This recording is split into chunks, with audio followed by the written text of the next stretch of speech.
যখনই ওযু করবেন ওই ওযু দিয়ে 2 রাকাত নামাজ পড়ার চেষ্টা করুন।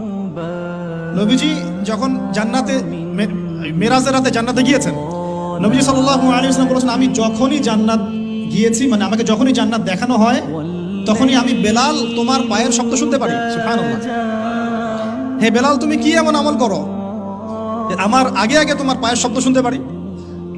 তো বেলাল রাদিয়াল্লাহু আনহু বলছেন, ইয়া রাসূলুল্লাহ, আমি তো আপনি যে আমল শিখিয়ে দিয়েছেন এগুলাই করি, এক্সট্রা তো কিছু করি না। শুধু একটা কাজ আমি করি।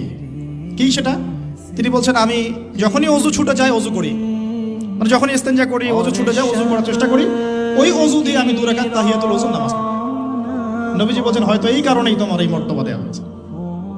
সুবহানাল্লাহ। আল্লাহ পাক আমাদেরকে আমল করার তৌফিক দান করুন।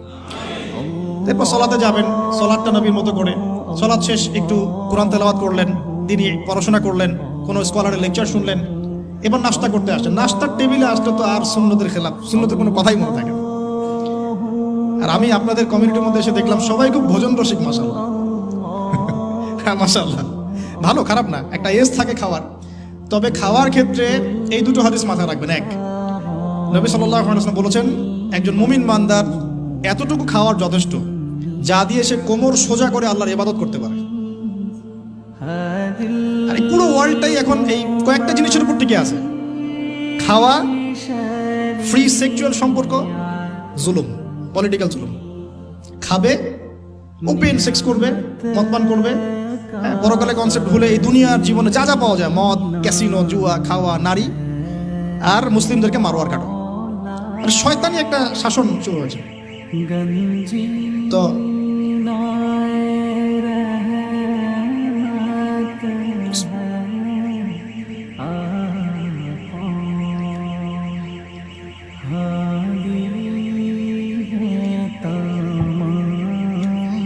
সবাই পড়ি আউযু বিল্লাহি মিনাশ শাইতানির রাজিম। তো যেটা বলছিলাম যে খাওয়ার ক্ষেত্রে কয়টা হাদিস মনে রাখবেন ভাই?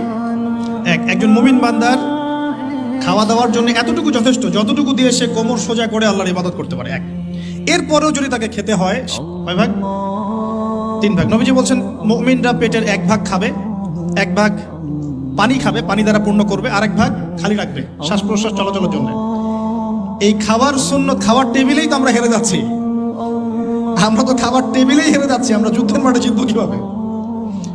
এক সাহাবী খেজুর খাচ্ছিলেন বদরের যুদ্ধের সময়, এটা আপনার রাহিকুল মাখতুম গ্রন্থে পাবেন। খেজুর খাচ্ছেন, সৈন্য বিন্যাস করা হচ্ছে, নবীজি ভাষণ দিচ্ছেন, ওয়াসারিউ ইলা মাগফিরাতিন মির রাব্বিকুম ওয়া জান্নাহ, ওয়াসারিউ ইলা মাগফিরাতিন মির রাব্বিকুম ওয়া জান্নাহ।